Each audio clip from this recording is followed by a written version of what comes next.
तो सबसे पहले योगेश मिश्रा जी के पास से जानना चाहूंगी। योगेश मिश्रा जी, अब तो तमाम जो सीटें हैं उस पर दावेदारी समाजवादी पार्टी की, अब सीधा मैदान में टक्कर जो होने वाली है समाजवादी पार्टी की वो अपने ही चिन्ह पर अपने ही उम्मीदवारों के साथ होगी।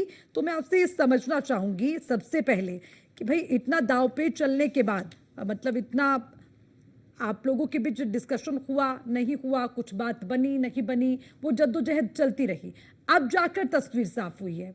एक बार वो हमारे दर्शकों को समझाइए कि क्या स्थिति रहेगी गठबंधन की उपचुनाव में। आदरणीय अर्चना जी, जी।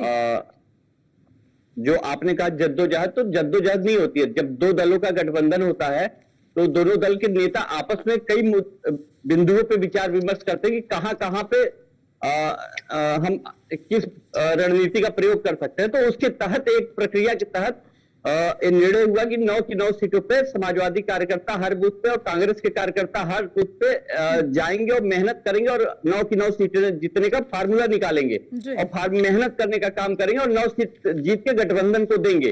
तो ये हमारी रणनीति है। और भाजपा भी तो 8 सीट 9 सीट पे प्रत्याशी उतार रही है। वो भी तो निषाद पार्टी अपने सुभाषपा और लोगों से भी तो कही होगी कि नहीं करती, उनके यहाँ है लोकतंत्र, तो कहा होगा, उनसे भी डिस्कशन किया होगा, भाई मत लड़ो, हम लड़ रहे हैं।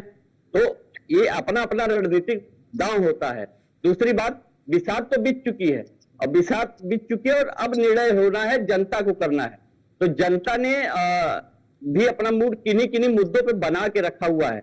वो हर प्रत्याशी को एकदम कसौटी पे खरा मतलब तौलेगी और वो देख रही कि कौन झूठ बोल रहा है, कौन मुद्दों पे आएगा। क्योंकि हम हैं जो लगातार मुद्दों की बात कर रहे हैं, हम तो एकदम मुद्दे से हटे नहीं, जनता के बीच मुद्दा लेके जा रहे हैं। लेकिन कुछ लोग हैं जिनको लगता है कि अगर हम बीएलओ का ट्रांसफर कर देंगे तो हम जीत सकते हैं, प्रशासन हमारा साथ दे देगा तो जीत देंगे। जब हारे तो कहते हैं कि प्रशासन ने साथ ही नहीं दिया तो हम हार गए। तो कुछ लोग ठीकरा फोड़ देते हैं प्रशासन पे। तो ऐसे लोगों को एक बार ठोकर लगी थी लेकिन अभी भी नहीं सुधरे। वो लगातार जनता फिर उनको 10 सीट पे हराने का काम करेगी।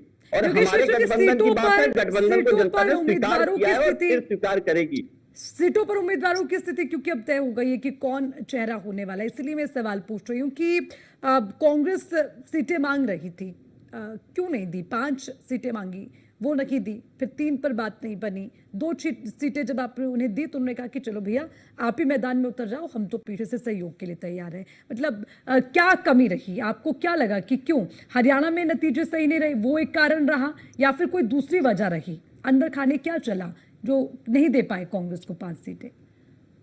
बिल्कुल कोई कमी नहीं रही। मैं कह रहा हूं कांग्रेस और समाजवादी पार्टी के कार्यकर्ताओं का साना बसाना साथ रहा है। लोकसभा चुनाव से साथ मेहनत की है लोगों ने और उस पर जमीनी रिपोर्ट आती है।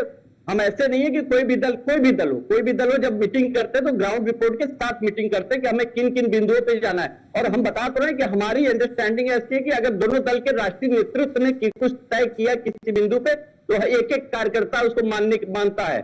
हम किसी की हमारे ऊपर कोई आदेश थोपा नहीं जाता। हमारे यहाँ बाकायदे डेमोक्रेटिक तरीके से दोनों संगठनों के बड़े लोग बैठते हैं राष्ट्रीय कार्यकारिणी के, तब एक निर्णय लिया जाता है। और इसमें जिसको कमी लगती है, जिसको जनता के बीच में बताने के लिए कुछ नहीं है कि विकास कार्य, तो कहेगा देखो गठबंधन में ऐसा हो रहा है, देखो गठबंधन में वैसा हो रहा है। तो वही हाल है कि जब उनको हार दिख रही है तो दूसरे मुद्दे की बात कर रहे हैं। अब जाइए आप फील्ड में, आप टक्कर में आ गए साहब। भाजपा को तो मैं कह रहा हूं आप आइए फील्ड में, लड़ाई लड़िए, जनता के बीच में जाइए, जीत के दिखाइए ना। जनता आपका इंतजार करिए, जाइए वोट मांगिए, पूछेगी ना क्यों वोट दे दे आपको। आपने हमारे बच्चों के लिए कुछ किया, हमारे किसानों के लिए कुछ किया, हमारे महंगाई के लिए कुछ किया? जब कुछ किया ही नहीं तो वोट किस मुंह से मांगने आ रहे हैं? खाली भाजपा गठबंधन को बदनाम करके वोट नहीं पा सकती।